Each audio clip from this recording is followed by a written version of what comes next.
What are some of the most important things you're looking for when deciding to invest in a company? The fundamentals of the company are the first thing that we look at, and we're looking for top line revenue growth. We're looking for hopefully a path to EBITDA, so profitability.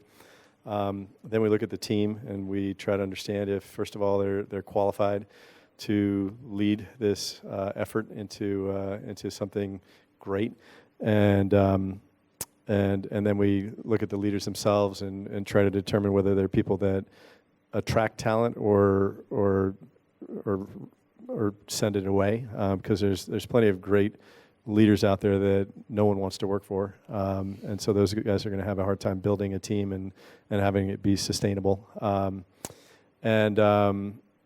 And then we look at the last thing is liquidity. We really want our investments to have a liquidity event in 2 or 3 years, not 10 years, 12 years, et cetera. So if we're looking at an early stage company, we look for companies that will likely have an M&A event in the next 2 to 3 years. We think that they're a great target. Otherwise, we look at later stage companies, so it's kind of a barbell strategy, and those companies we feel are going to probably go IPO in the next 2 to 3 years. And we look for companies that we think will have a 2 to 5x return.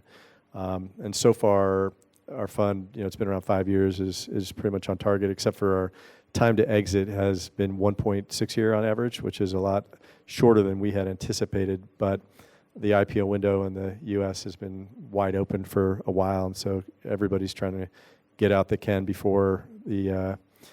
I think a lot of people are expecting a crash in the next 9 to 18 months. What do you think about this? I think we're due. I think, and it's going to be worse than 08. I think personal savings. So not just a correction. It'll be a big correction, and it may be a double dipper. Personal savings in the United States is at the lowest level it's ever been historically. That was somewhat the case, in 2001. In 08, very much the case. People had levered into properties that there's no way they could afford. Living in San Francisco, it literally emptied out after April 2001. These days you can't drive a block without it taking you 15 minutes because there's so much traffic. After the dot-com bubble burst, all the roads were wide open, all the restaurants closed. It's really surreal. But I do think we're going to have history repeat itself. There's deglobalization that's happening. There's huge amounts of leveraged corporate debt. There's monetary policy that's changing, easing, from the Fed. I'm not sure what exactly the catalysts are going to be, but dominoes are going to fall. How do you keep your optimism in this? Because you're still investing. You have to invest in the companies that you think are going to be around after the Armageddon, as you call it. And there's certainly, Lyft, I'll bring it up again. It's a great, recession-proof company. People don't have a job, don't have any money. At least they can get in their car and they can make some money driving. And so, in those situations, we're just being really careful and focusing on investments where we think if everything goes sideways, they're still going to make it. More wealth has been created in the wake of disasters than at any other time. So, 1987, 2001, 2008, I've been around for all of those.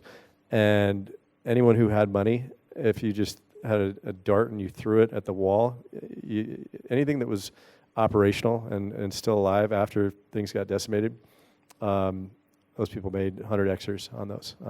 And you look at people like Peter Thiel and Chris Sacca and the Roosevelts and the Kennedys, this is how they made their money. And a lot of it. And kingmaker money.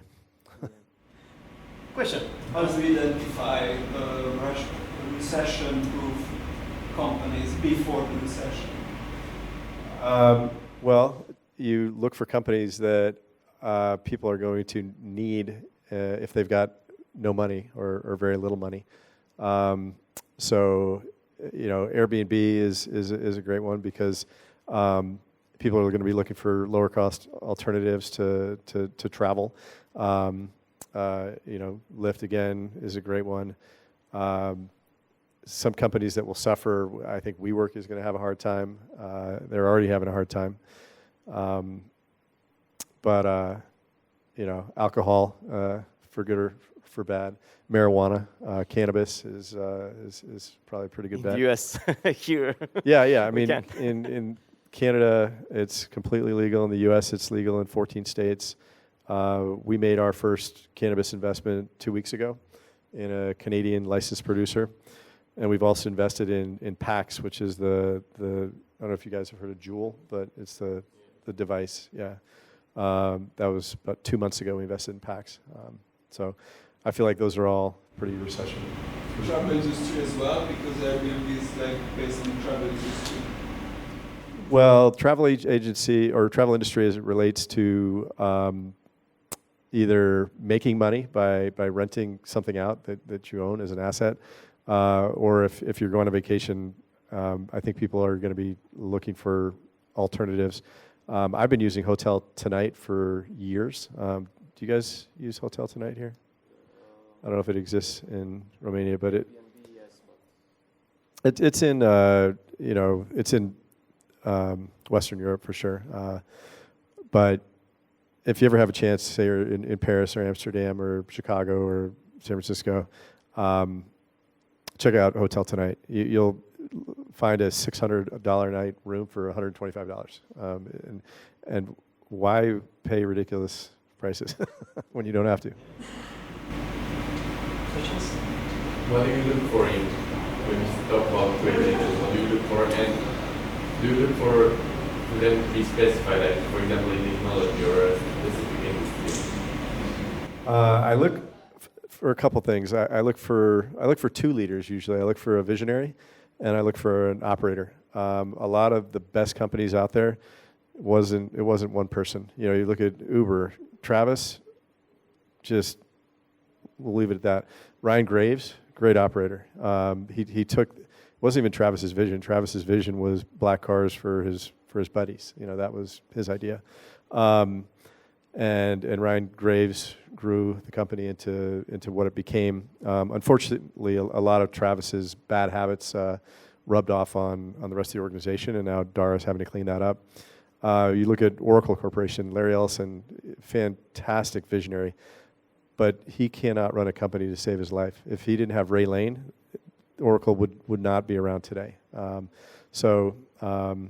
Visionary, operator, and then obviously leaders within the company, because there's not just 1 or 2 leaders. It should filter all the way down the hierarchy. Another question: what would you advise to like Romanian startup to get global? What would be the most important milestones or steps to get really on the big podium? I think a lot of people don't want to hear this answer, but I would apply to either Y Combinator or maybe go to Plug and Play down in Santa Clara and get right into the heart of it, because creating relationships and building out your network with service providers and mentors and all the things that you need to go global, you can fast track it by doing that. Otherwise, you could still do it. It's just going to take you a lot longer.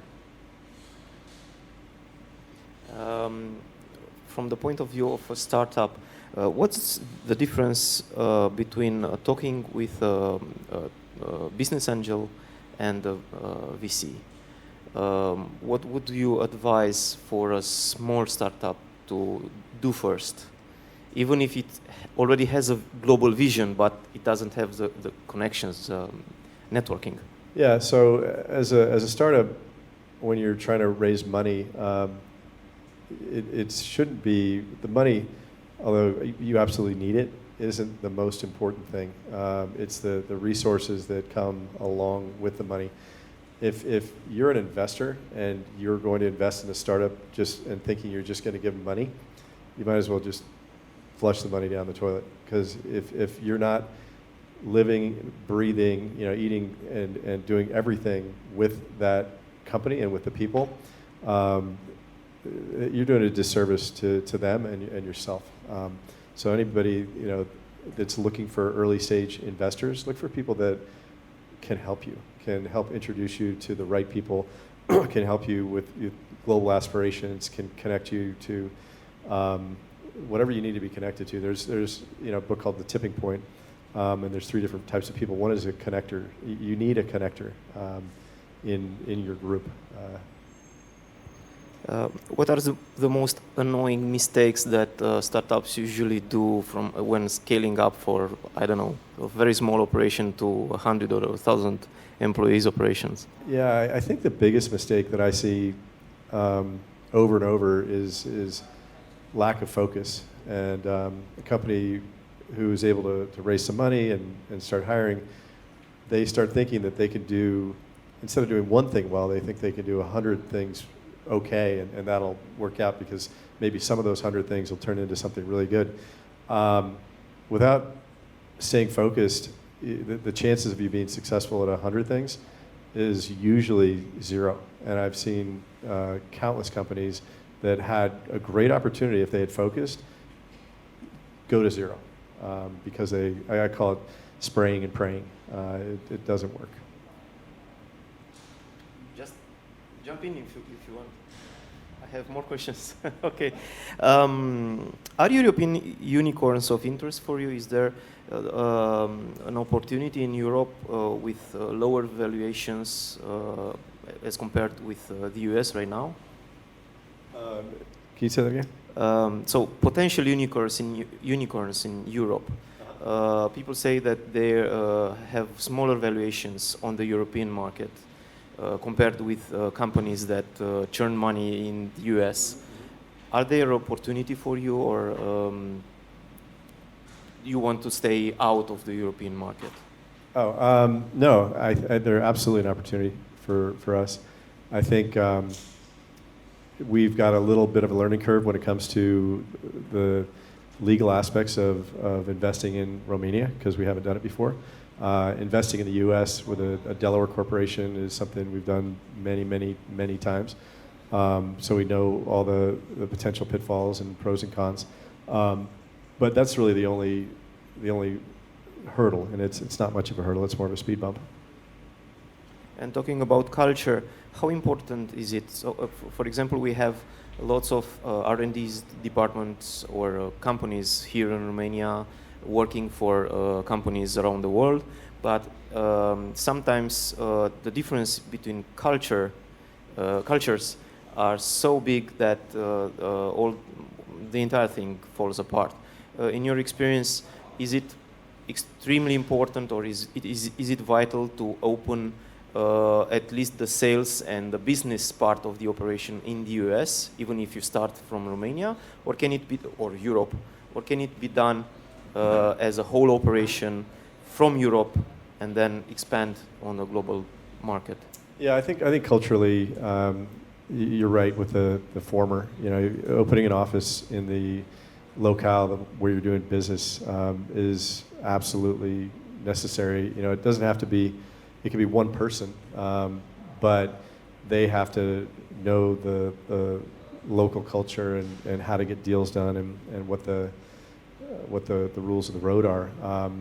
If I came to Romania, I would be a bull in a china shop, you know, and vice versa. So. Okay, and yeah.